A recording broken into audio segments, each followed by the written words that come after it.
a special contributor for the broadcast. Also, she will be joining the crew there. You see Maria Taylor, Carmelo Anthony, Vince Carter, Tracy McGrady.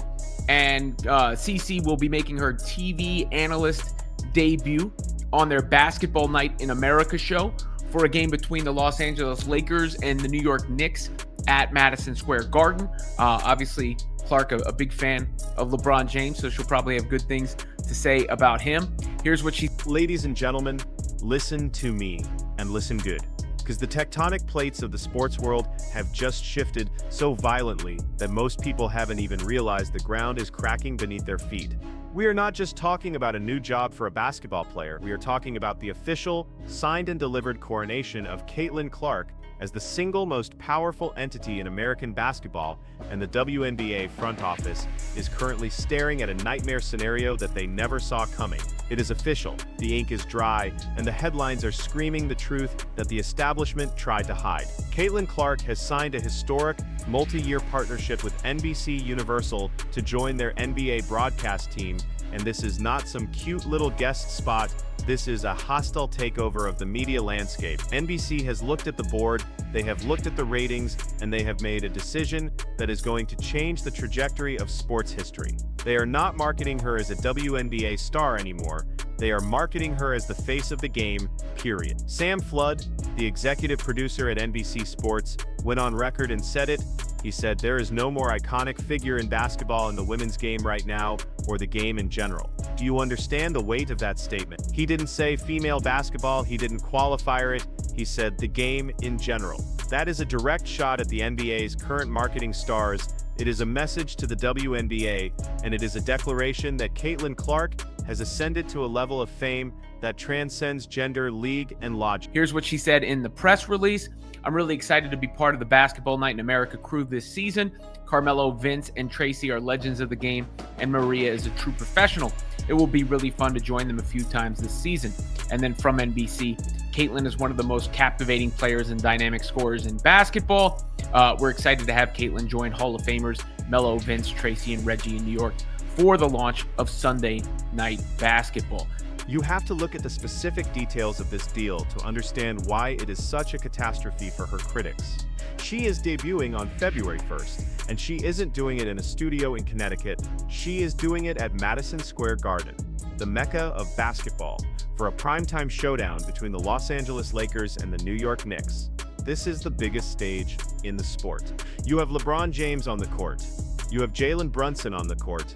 And NBC has decided that the only person big enough to bridge that gap, the only person with enough gravitational pull to anchor that broadcast, is a 24-year-old woman from Iowa who has played less than 2 full seasons of professional basketball. And look at who she is sitting with. This is the part that would terrify the people who want to see her fail. She is not sitting at the kids' table. She is joining a team that includes Carmelo Anthony, Vince Carter, and Tracy McGrady. These are top 75 players of all time. These are absolute gods of the game.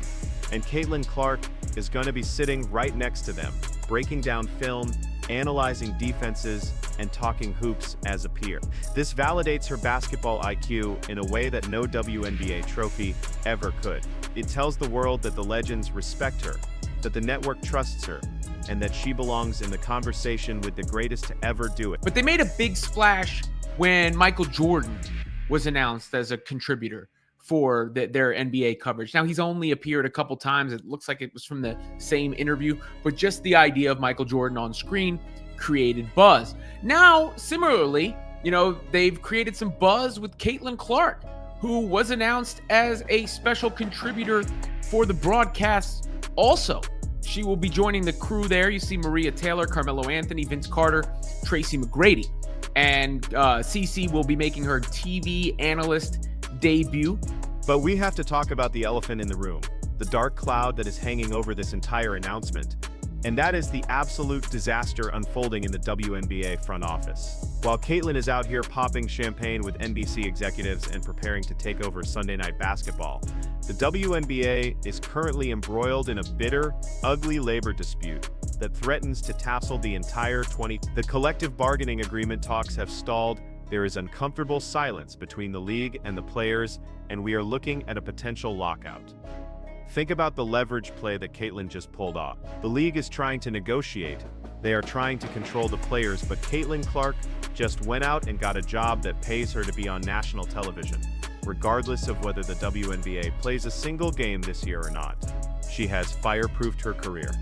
If the WNBA season is delayed, if there is a strike, if the arenas go dark, Caitlyn Clark will still be on your TV screen every Sunday night, smiling, analyzing, and building her brand with the NBA audience.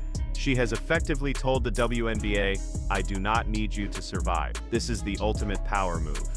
It shifts the leverage completely away from Commissioner Kathy Engelbert and puts it squarely in the hands of the talent. The league needs Caitlyn Clark desperately to keep their ratings up.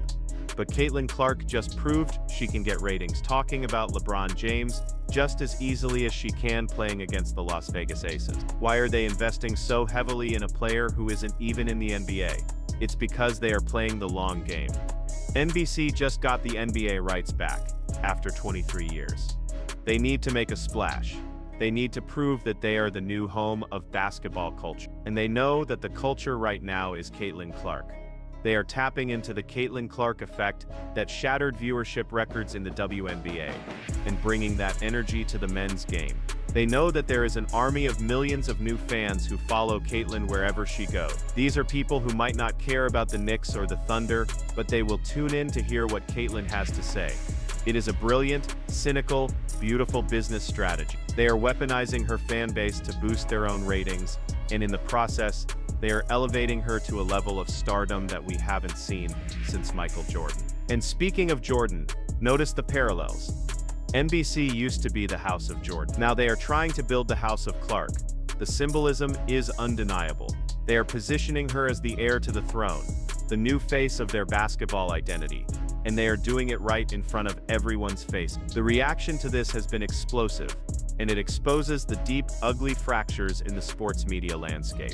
You have the fans who are celebrating this as a victory for women's sports, seeing a female athlete breaking into the boys' club and commanding the spotlight. But then you have the critics, the haters, the people who are furious that a WNBA player is taking airtime away from NBA analysts. You have people saying she's only there because of hype, or that it's a gimmick. But NBC doesn't care about the hate. In fact, they love it. They know that hate watches count just the same as fan watches. Every person who tunes in to criticize her is still adding to the rating number. It is the perfect trap.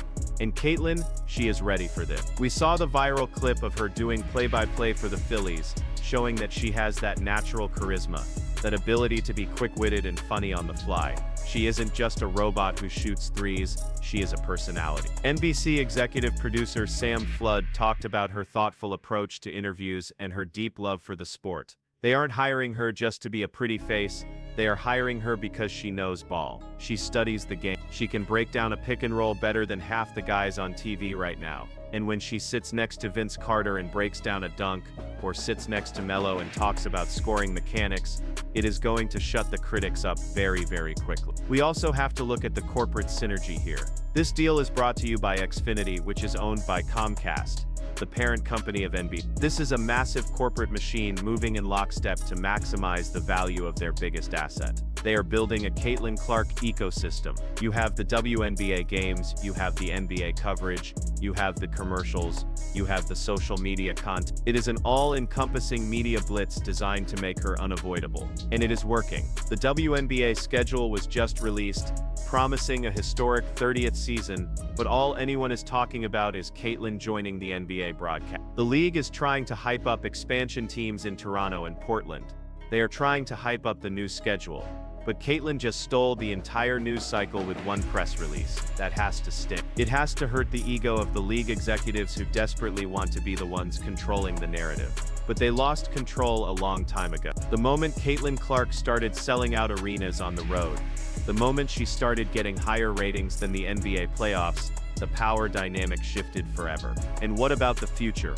What does this mean for We know the Olympics are coming to Los Angeles. NBC is the broadcaster for the Olympics. By integrating Caitlyn into their NBA team now in 2020, they are grooming her to be the face of the 2020. She will likely be the star of the Team USA women's team, and simultaneously the lead analyst or the face of the network's entire basketball package. It is a level of dominance that is almost frightening. She is going to be everywhere, and this role gives her a platform to shape the narrative leading up to those games. She can talk about the international game, she can talk about the player development, she can set the stage for her own gold medal run. It is 4D chess while everyone else is playing checker. And let's not forget the labor dispute context again. If the WNBA strikes, if there is a work stoppage, players are going to be hurting for money. They are going to be looking for overseas contracts, looking for scrap. Caitlyn Clark will be sitting in a luxury suite at Madison Square Garden, making millions and broadcasting to the world. The gap between the haves and the have-nots in the WNBA is about to get a lot wider,